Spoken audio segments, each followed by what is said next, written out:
todos ficar de pé e vamos ler Lucas 15. Quem não conhece? Lucas 15, a partir do versículo 11. Quem não conhece esse texto? Quem nunca ouviu uma mensagem, uma pregação a respeito desse texto? Lucas 15, nós vamos ler a partir do versículo 11 até o final deste capítulo. Glória a Jesus. Amém? Amém. E disse: um certo homem tinha 2 filhos, e o mais moço deles disse ao pai: Pai, dá-me a parte dos bens que me pertence. E ele repartiu a fazenda, entre eles a fazenda.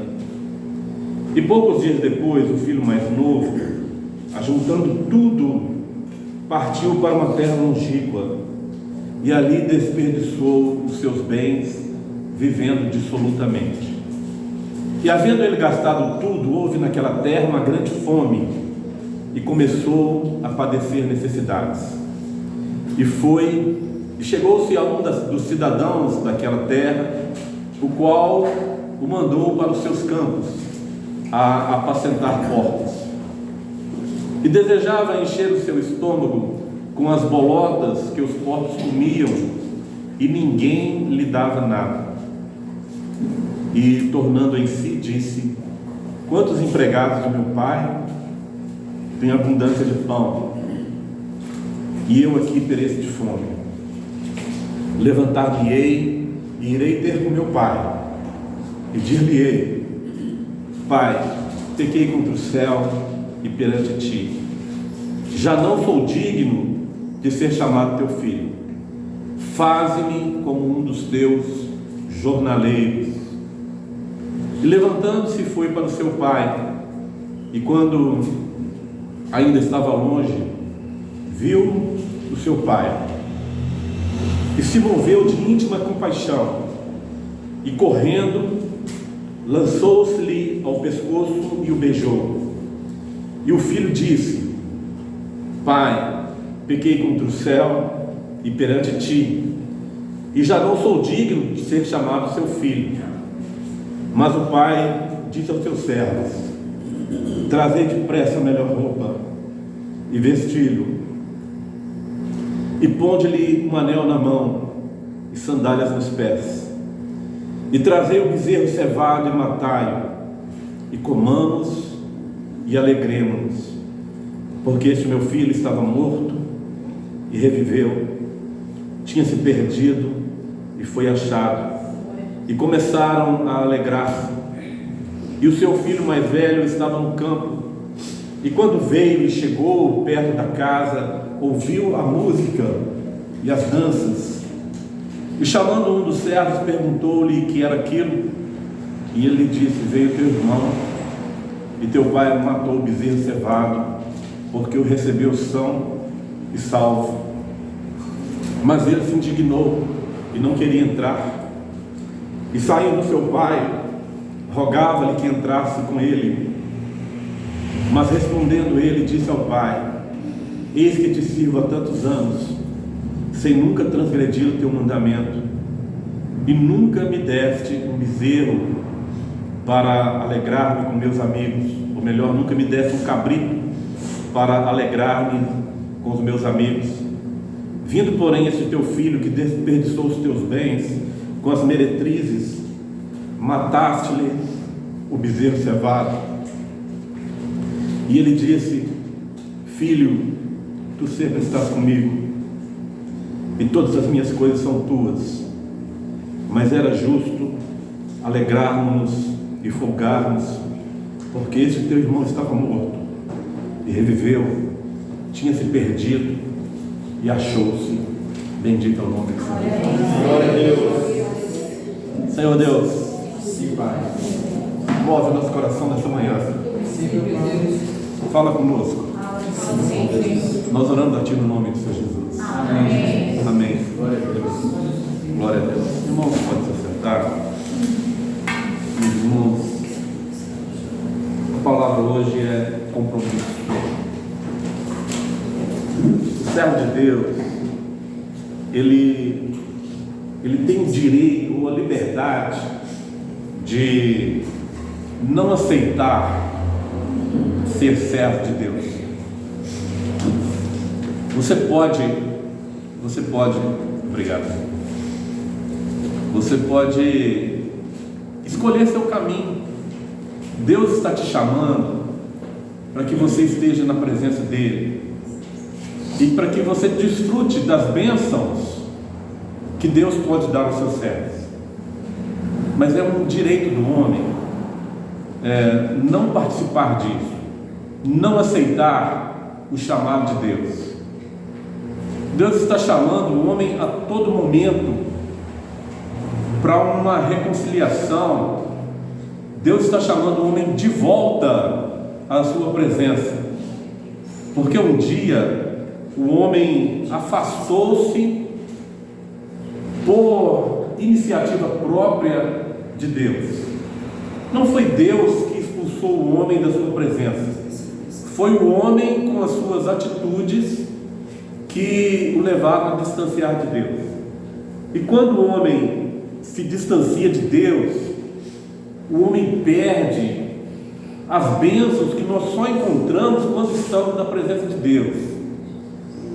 E a principal bênção que o homem perde quando se distancia de Deus é a bênção de poder ouvir a voz de Deus, a dirigir, a consolar, a confortar. O homem deixa de ouvir a voz de Deus, e muitos dizem: Deus está morto. Mas Deus, ele continua vivo. Amém. Glória a Deus. Desde a eternidade ele é o mesmo, ele não mudou. Mas para muitos que se afastam da presença de Deus e não ouvem mais a voz de Deus, não veem mais as maravilhas que Deus está fazendo no meio do seu povo, e ele diz em seu coração: Deus está morto. Quando Adão peca, e Deus desce ali toda tarde, eu sempre fico imaginando essa cena do homem passeando pelo jardim com o seu Criador, ouvindo a voz do Criador. Aleluia, Pai. Mas um certo dia o homem decide se afastar e não ouvir mais, e não ter mais essa presença maravilhosa do Criador na sua vida. E quando Deus desce no jardim a procurar o homem, e Deus chama Adão: Adão, onde estás? Adão está escondido, ele está nu, despido pelos seus pecados. E a partir dali, então, ele se afasta de Deus e perde essa bênção maravilhosa de desfrutar da presença e de ouvir a voz de Deus. E assim o homem, ele passa por toda a história sobre a face da terra afastado de Deus. Mas Deus sempre está chamando o homem à sua presença. O chamado de Deus se repete a todo momento na vida do homem, e é um direito do homem aceitar ou não. É um direito que o homem tem, que Deus delegou ao homem esse direito. Você pode aceitar o chamado de Deus ou não. Se você não aceitar, Deus permanece sendo fiel à sua palavra. A palavra diz que Ele não pode negar-se a si mesmo. Mas quando você aceita ser servo, aceita esse chamado de Deus, e aceita andar de acordo com a vontade de Deus, então tem algumas coisas que são concernentes à relação entre pai e filhos. Nós precisamos entender, nessa relação que nós temos com Deus, quem é o pai e quem é o filho, quem é o soberano e quem é o servo. Nós precisamos entender isso. A nossa posição nessa relação entre Deus e o homem. Hoje nós temos um pai e o filho obediente, ele obedece à voz do pai. Ele ouve e obedece à voz do pai. Se nós aceitamos um dia sermos da família de Deus, sermos filhos de Deus, então nós temos algumas atitudes que nós precisamos colocar na nossa vida para que sejamos considerados pelo Pai como filhos. A palavra de Deus diz assim: aquele que lança a mão no arado não pode olhar para trás. Você não precisava ter aceitado o arado, mas no dia que você aceitou esse arado, você não pode olhar para trás. O dia que você aceitou ser chamado filho de Deus, você tem que ter algumas atitudes relativas a filhos em relação ao Pai. O Pai manda, o Filho obedece. Então a nossa vida diante de Deus, essa relação de amor fraternal, o amor ágape, o amor de Deus para a nossa vida, a nossa relação é essa, é sermos obedientes àquilo que Deus tem para nós. Essa é a nossa relação, nós precisamos entender isso. Não precisávamos ter aceitado o chamado de Deus, mas um dia nós aceitamos e nós glorificamos a Deus por isso. Aceitamos ser filhos do Criador, não apenas criatura agora, mas filhos pertencentes à família. A palavra de Deus nos fala de um certo homem, pelo que diz a palavra, um fazendeiro, talvez rico, com muitas posses, que tinha 2 filhos. E o filho mais moço, ele não considerava mais que o pai estivesse vivo, então ele pede a herança. A herança é algo que você só tem direito depois que os pais morrem. Para muitos, Deus está morto porque não ouvem mais a sua voz, porque não veem mais as bênçãos de Deus, as maravilhas e os milagres que Deus tem realizado. Mas para muitos Deus está morto. O filho mais moço pede então a herança, considerando que o pai já estava morto na sua vida. E é interessante que o filho mais velho, ele também aceita a parte da herança. Para nenhum nem para outro o pai tinha algum significado. A palavra nos fala que o pai repartiu a herança entre os 2 filhos. Os 2 receberam a parte da herança. A diferença é que um foi gastar fora e o outro foi gastar lá na presença do pai. Quando nós vemos o retorno lá no final da história, nós vemos que nem o filho mais novo, nem o filho mais velho tinha mais aquilo que o pai tinha repartido entre eles. Porque o filho mais novo, nós sabemos que ele que ele desejava se alimentar da comida dos porcos. Ele não tinha mais nada, ele gastou tudo, é o que diz a palavra. E o filho mais velho diz: pai, eu sempre estou contigo, e o Senhor não me deu nenhum cabrito. Ele tinha recebido metade da herança, naquele momento ele estava chorando um cabrito que o pai não dava. Então os 2 receberam a herança. Para os 2, o pai já não tinha valor algum na sua vida. E os 2 então gastaram aquilo que o pai lhe deu. São os pródigos. Diferença muito pequena entre eles. Um gastou lá fora e outro gastou na presença do pai. Quantos hoje estão dentro das igrejas, se dizendo na presença de Deus, mas não tendo nenhuma relação com o pai, considerando que o pai está morto? Quantos estão dessa forma? Muitos estão lá fora, mas muitos dentro da igreja não têm essa intimidade, essa relação pai e filho com Deus. A palavra nos fala então que aquele jovem, o mais novo, ele gastou toda a esperança, gastou tudo. E quando ele se viu em aperto, em dificuldade, ele foi procurar o pai.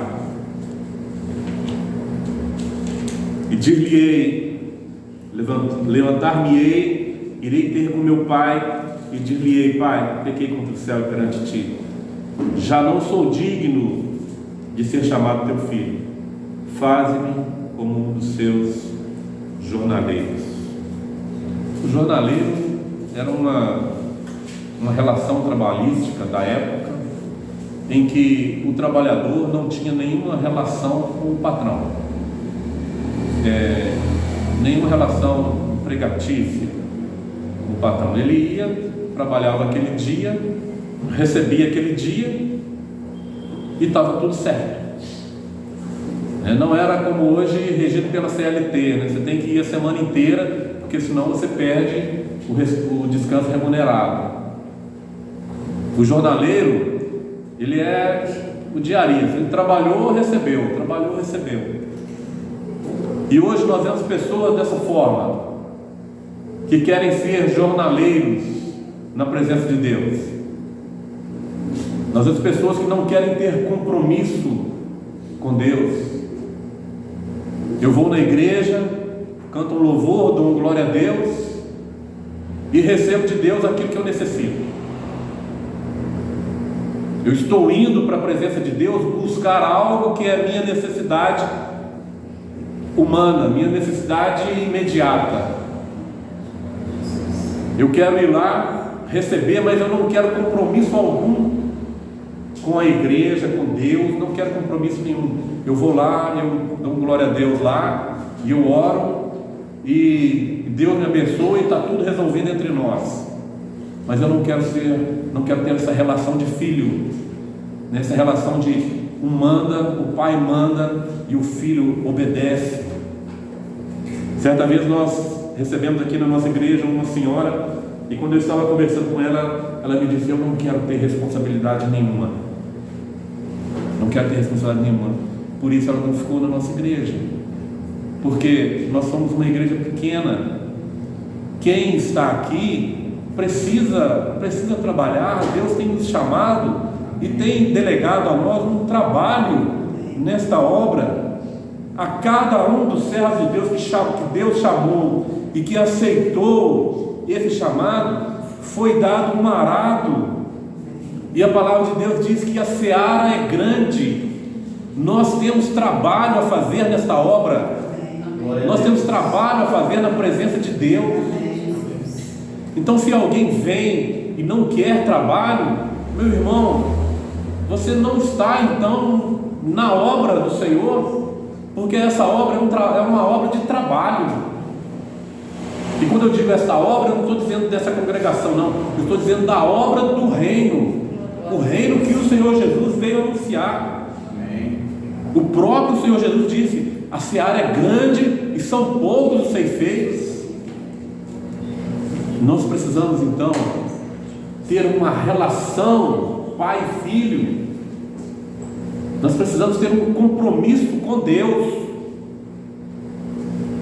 Esse jovem, né, quando ele coloca no seu coração, qual que era o grande interesse dele? Eu quero suprir as minhas necessidades, mas eu quero ser um jornaleiro.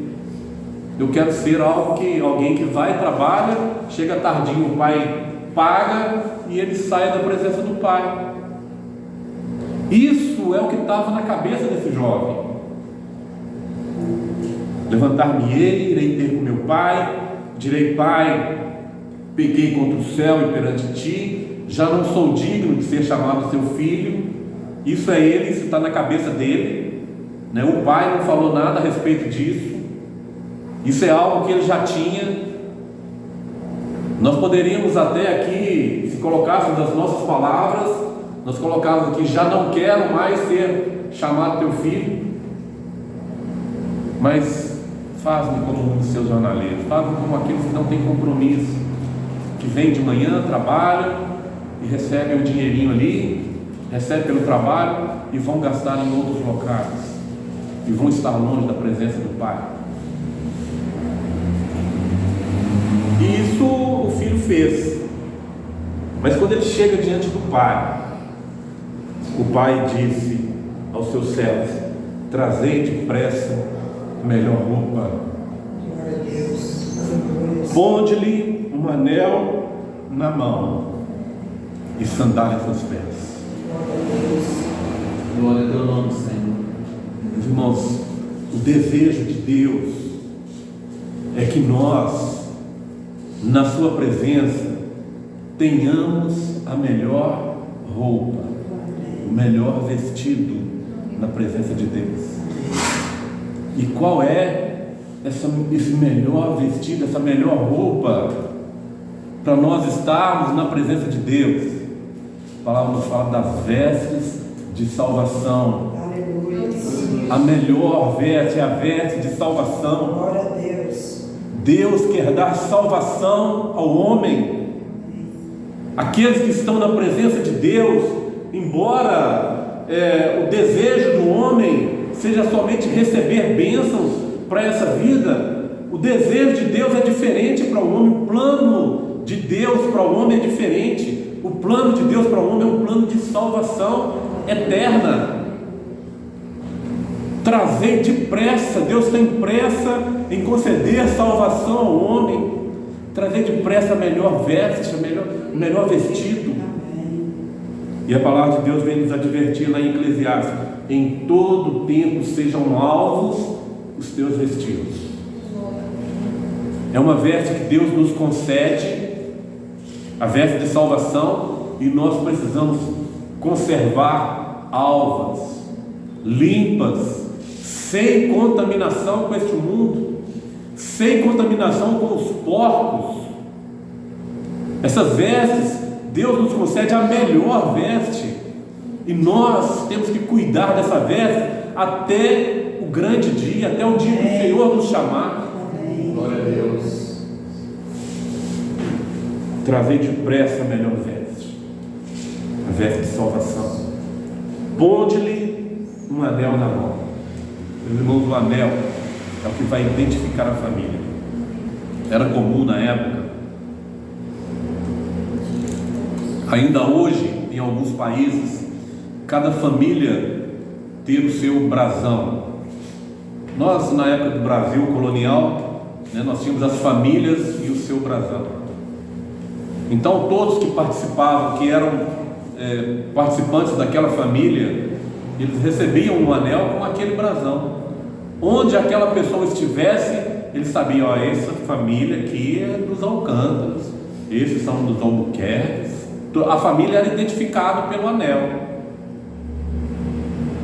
E o anel era um compromisso daquela pessoa com a família, com o pai.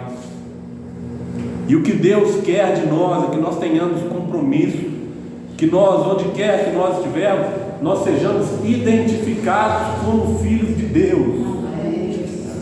Esse anel é a nova aliança que foi estabelecida pelo sangue do Senhor Jesus. Nós recebemos esse anel na nossa mão. Nós precisamos cuidar desse anel. As pessoas precisam nos identificar como participantes da família de Deus. Nós precisamos ter esse compromisso com o Pai. A aliança, o anel, era o que selava o compromisso. Sempre que alguém fazia também um contrato, esse contrato era selado com aquele anel. Eles sabiam: quem selou esse anel aqui foi o pai da família tal. Quem selou a nossa salvação foi Cristo Jesus, através do seu sangue. E o Senhor nos deu colocou esse anel na nossa mão, para que nós tenhamos compromisso com o Pai. Nós precisamos ter compromisso com Deus. Deus não quer ninguém na sua presença sem compromisso com Ele, sem compromisso com a família, porque para isso o Pai pagou um preço muito alto. O Pai enviou o Filho a morrer por nós, para que esse testamento, esse contrato, essa nova aliança fosse selada. E Deus coloca nas nossas mãos esse anel, esse compromisso que nos identifica como filhos de Deus, e sandálias nos pés. Nós precisamos entender que nós temos uma caminhada até aquele grande dia. Glória a Deus. Nessa caminhada, irmãos, muita coisa pode acontecer. Nós estamos em um caminho, e nesse caminho nós estamos sujeitos a ataques do adversário, a emboscadas do inimigo. A palavra nos fala que ele é astuto e ele arma ciladas para os servos. Por isso nós precisamos estar na presença de Deus. Nós não podemos sair da sua presença. Deus nos tem dado todo o recurso para essa caminhada.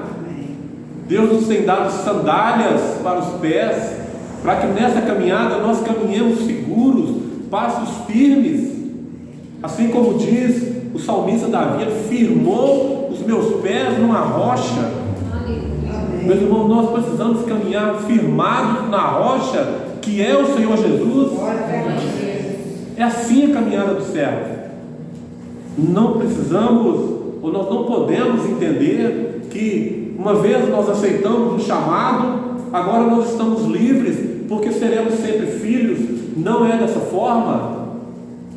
A palavra nos fala que nós temos que caminhar seguros. Nessa caminhada, somente pela ação do Espírito Santo na nossa vida é que nós conseguimos trilhar de forma segura, porque em nós mesmos não temos forças para vencer os ataques do adversário, não temos forças para afastar dos convites, de tudo que é colocado à nossa disposição, mas nós só teremos forças se nós estivermos cheios do Espírito Santo, se Deus cooperar conosco através do seu Espírito. Então nessa caminhada nós não podemos nos afastar do Pai, de forma nenhuma podemos nos afastar do Pai. Colocai um anel na mão e sandália nos pés, trazei depressa o bezerro cevado e matai, e comamos e alegremos. O bezerro cevado já foi morto pelas nossas vidas. Aleluia. Glória a Deus. Para encobrir os nossos pecados. O bezerro cevado era um bezerro que ele era preparado desde o nascimento para o sacrifício naquela época. E esse bezerro ele era criado dentro da casa, como se fosse um animalzinho de estimação. E as pessoas, eles tomavam amor por aquele animal, por aquele bezerro. Era o bezerro mais perfeito que tinha em toda a criação. Não podia ter manchas, não podia ter defeitos físicos. Era como se fosse o nosso pet, né? A coisinha que a gente ama dentro das nossas casas, né? Lá em casa tem um petzinho lá. No início não podia entrar nem dentro de casa. Hoje já tomou conta do sofá, já tem um lugar. Você está sentado no lugar dela, ela chega, coloca a carinha ali, você tem que sair. Ali é dela. No início nem dentro de casa entrava, né? Mas vai tomando conta, né? O amor vai crescendo. Assim era o bezerro cevado. Então quando chegava o momento de sacrificar aquele animal, né, as pessoas estavam apegadas àquele animal. Da mesma forma foi a experiência do Senhor Jesus. Já desde o início da fundação do mundo, preparado para o sacrifício. O plano de salvação de Deus, esse plano ele não se inicia com a crucificação ou com o ministério do Senhor Jesus, mas o plano de salvação de Deus é eterno. O Senhor Jesus eternamente ele vem sendo preparado para esse momento. E o amor do Pai para com o Senhor Jesus, para com o Filho, para com o bezerro cevado, era um amor imenso. Em muitas situações da palavra de Deus, o próprio Pai deu testemunho desse amor. Muitas vezes as pessoas ouviam a voz de Deus dizendo: este é o meu filho amado, a ele segui, ou a ele ouvi. Então o amor de Deus para com o Senhor Jesus era um amor imenso. Mas assim mesmo o Senhor entregou o seu Filho a morrer por nós. Meus irmãos, o bezerro cevado, ele já foi morto pelas nossas vidas, para encobrir o tempo que nós passamos longe da presença do Pai. E agora ao homem só resta se alimentar do Senhor Jesus e alegrar na sua presença. Glória a Deus. Porque a presença do Senhor Jesus traz alegria. Comamos e alegremos. Glória a Deus. Porque este meu filho estava morto e reviveu. A todos aqueles que estão longe da presença de Deus, embora considerem que o Pai esteja morto, mas na verdade eles estão mortos e não sabem. Estão vivendo uma vida de morte, longe da presença de Deus, que é o Criador da vida, e não sabem. Comamos e alegremos, porque este meu filho estava morto e reviveu, tinha se perdido e foi achado, e começaram a alegrar-se. Meus irmãos, que nós tenhamos esse compromisso com Deus. Olha, você recebeu o melhor vestido, as vestes de salvação. Você recebeu um anel na mão, o compromisso com a família de Deus, a aliança que te identifica como sendo participantes da família, não somente um jornaleiro que não tem compromisso com o Pai, mas alguém que é parte da família de Deus.